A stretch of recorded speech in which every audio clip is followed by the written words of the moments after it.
హైదరాబాద్లో కురుస్తున్న వర్షాలకు హుస్సేన్ సాగర్కు భారీగా వరద నీరు చేరుకుంది. దీంతో లోతట్టు ప్రాంత ప్రజలు అప్రమత్తంగా ఉండాలని అధికారులు కోరారు. వర్షం కురిసే సమయంలో ఇంటి నుంచి ప్రజలు బయటకు రావద్దని ఆదేశాలు జారీ చేశారు.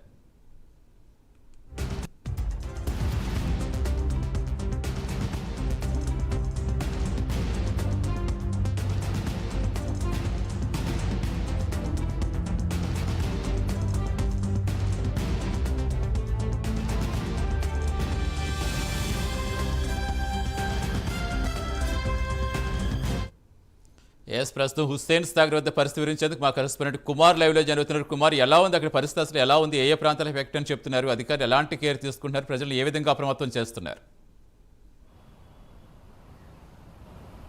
Thank you Satish. గత కొన్ని రోజులుగా ఏదైతే తెలంగాణ రాష్ట్ర వ్యాప్తంగా కురుస్తున్న వర్షాలకు ప్రస్తుతం హైదరాబాద్ హుస్సేన్ సాగర్ కూడా నిండు కుండలా మారిందనే చెప్పొచ్చు. ముఖ్యంగా గత 2 రోజుల నుంచి కురుస్తున్న వర్షాలకు ఇటు బల్కాపూర్, కూకట్పల్లి, పికెట్ నాలాల నుంచి కూడా హైదరాబాద్కి పూర్తిగా వర్షం అయితే ఏదైతే హుస్సేన్ సాగర్ పూర్తిగా వరద నీరు అయితే చేరుకుంది.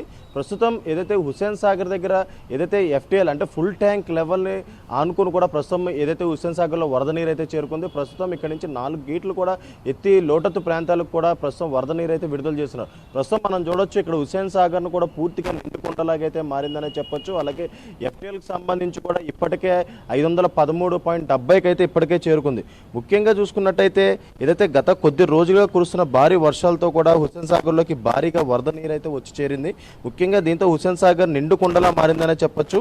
బాల్కాపూర్, కూకట్పల్లి, బంజారా, పికెట్ నాలాల నుంచి పెద్ద ఎత్తున వరద నీరు వస్తుండడంతో నీటి మట్టం పెరిగి హుస్సేన్ సాగర్లో నీటి మట్టం అంతకంతకు కూడా ప్రస్తుతం అయితే పెరుగుతుంది. ముఖ్యంగా దాదాపు ఎఫ్టీఎల్కి అయితే చేరుకోవడంతో అధికారులు కూడా 4 గేట్లు ఎత్తి దిగువకు అయితే నీటిని అయితే విడుదల చేస్తున్నారు. హుస్సేన్ సాగర్లోని వరద నీటి పరిస్థితిని జిహెచ్ఎంసీ అధికారులు కూడా ఎప్పటికప్పటికి సమీక్షిస్తున్నారు. అలాగే పురపాలక శాఖ ముఖ్య కార్యదర్శి దానకిషోర్ కూడా హుస్సేన్ సాగర్లోని నీటి మట్టంపై ఎప్పటికప్పుడు అధికారులను కూడా అడిగి వివరాలను అయితే తెలుసుకునే పరిస్థితి అయితే ఇక్కడైతే ఉంది. ముఖ్యంగా సాగర్ నుంచి నీరును విడుదల చేయడంతో దిగువ ప్రాంతాల ప్రజలు కూడా అప్రమత్తం చేయాలంటూ కూడా ఇప్పటికే అధికారులు కూడా ఆదేశించారు. ముఖ్యంగా చూసుకున్నట్టయితే ఏదైతే దిగువ ప్రాంతాల్లోని ప్రజల్ని ఇప్పటికే అప్రమత్తం చేశారో అలాగే మరొక పక్క పిల్లల్ని పెద్దలను కూడా బయటికి రావద్దంటూ సూచించారు. ముఖ్యంగా ఈరోజు రేపు కూడా ఏదైతే హైదరాబాద్లో వర్షాలు కురుస్తాయంటూ కూడా ఇప్పటికే వాతావరణ శాఖ అధికారులు చెప్పిన నేపథ్యంలోని ప్రస్తుతం ఏదైతే దిగువ ప్రాంతాలకి ఈ వరద నీరును కూడా విడుదల చేస్తున్నారు కాబట్టి ఆ దిగువ ప్రాంతాల్లోని ప్రజలు కూడా అప్రమత్తంగా ఉండాలంటూ చెప్తున్నారు. ఏదైనా అవసరమైతే తప్ప బయటికి రావద్దంటూ కూడా వాళ్ళైతే సూచిస్తున్నారు. ముఖ్యంగా ఏదైతే హుస్సేన్ సాగర్ చుట్టుపక్క ప్రాంతాలు ఏవైతే ఉన్నాయో వీటిని కూడా ఇప్పటికే ప్రజలు కూడా ఏదైతే అధికారులు కూడా అప్రమత్తం చేశారో అలాగే మరొక పక్క అక్కడ జిహెచ్ఎంసీ అధికారులు కావచ్చు మిగతా అధికారులు కూడా అక్కడైతే ప్రస్తుతం పర్యవేక్షిస్తున్నారు. ఎందుకంటే ఈ లోతట్టు ప్రాంతాల్లోకి వరద నీరు వదిలే సమయంలోని పూర్తిగా ఈ ఫ్లో ఎక్కువ ఉంటుంది కాబట్టి ముఖ్యంగా అక్కడ ఉన్న ప్రజలు బయటకు రావద్దంటూ కూడా సూచిస్తున్నారు. అలాగే మరొక పక్క ఏదైతే లోతట్టు అంటే ఈ హుస్సేన్ సాగర్ ఆనుకొని దిగువ ప్రాంతాలు ఏవైతే ఉన్నాయో అక్కడ ఏదైతే జిహెచ్ఎంసీ అధికారులు కూడా అక్కడైతే అప్రమత్తమయ్యారు. అలాగే అక్కడ ముఖ్యంగా నాలాలకు సంబంధించి కూడా ప్రతి ఒక్కటి కూడా క్లోజ్ చేస్తున్నారు. అలాగే హెచ్చరికలు బోర్డులు కూడా జారీ చేశారు.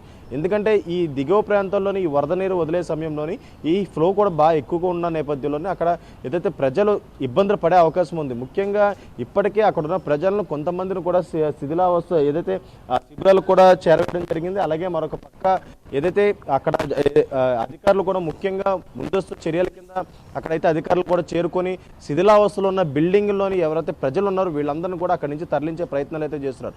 ముఖ్యంగా గత 2 రోజుల నుంచి కురుస్తున్న ఈ వర్షాలకి ముఖ్యంగా హుస్సేన్ సాగర్ కూడా పూర్తిగా నిండిపోయింది. ముఖ్యంగా కూకట్పల్లి, బాల్కాపూర్, పికెట్ నాలాల నుంచి కూడా వరుసగా వరద వచ్చి ఇక్కడ హుస్సేన్ సాగర్లో చేరడంతో ప్రస్తుతం 4 గేట్లు కూడా ఎత్తివేశారు. అలాగే దిగువ ప్రాంతాల ప్రజలు అప్రమత్తంగా ఉండాలంటూ కూడా ఇప్పటికే జిహెచ్ఎంసీ అధికారులు అయితే చెప్తున్నారు. ముఖ్యంగా చూసుకున్నట్టయితే ఆ ప్రాంతాల్లో ప్రజలు ఎవరైతే ఉన్నారో వాళ్ళు ముఖ్యంగా బయటికి రావద్దంటూ కూడా సూచిస్తున్నారు. ఎందుకంటే ఈ వరద ప్రవాహానికి దాంట్లో కొట్టుకుపోయే అవకాశం ఉన్న నేపథ్యంలో అంటే గతంలో మనం చూసాం కలాసిక్ కూడా గాంధీనగర్లోని ఏదైతే చాలా మంది చనిపోయిన ఘటనలు అయితే మనం చూసాం. ఇప్పుడు మరొకసారి అలాంటి ఘటనలు రిపీట్ అవ్వకుండా ఉండేందుకు కూడా అధికారులు ముందస్తు చర్యలు అయితే తీసుకుంటున్నారు. అలాగే మరొక పక్క వచ్చే 2 రోజుల్లో కూడా భారీ వర్షాలు కురిసే అవకాశం ఉన్న నేపథ్యంలోని ప్రజలు కూడా అప్రమత్తంగా ఉండాలంటూ చెప్తున్నారు. ముఖ్యంగా ఎత్తైన అత్యవసర పరిస్థితి అయితే బయటకు రావద్దంటూ కూడా ఇప్పటికీ అధికారులు అయితే సూచించే పరిస్థితి అయితే ఉంది. Satish, right, thank you Kumar.